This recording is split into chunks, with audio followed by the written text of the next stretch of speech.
Hey everybody, I have a quick video about your washing machine. If you have a Samsung or basically any modern washing machine, sometimes the door will lock on you. So follow this procedure and it may help you. There's a little compartment on the bottom. You're going to open that up and it has a little hose and it's going to have also a like a tube. The tube has a cap. I took that one off. So anyway, this little uh, hose here has a top.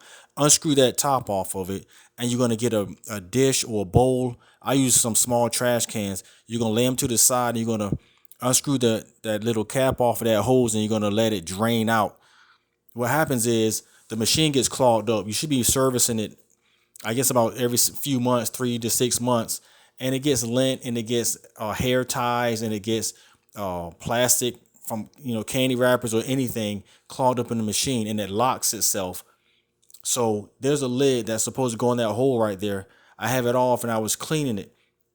So you're gonna clean that and it's gonna unlock and you should be good to go. So you're gonna make sure you put towels and everything under the lid, that door there that drops down, and under the machine because you may spill liquid. And see, that's the part you're gonna take out and clean. That's a filter. And then when you clean it, you're gonna replace it and put it in clockwise till it stops. To remove it, you're gonna go obviously counterclockwise, clean that off, and then see if the machine is going to unlock for you. Sometimes that door locks because the machine is clogged up, and that's the defense mechanism. Thanks for watching. Be blessed.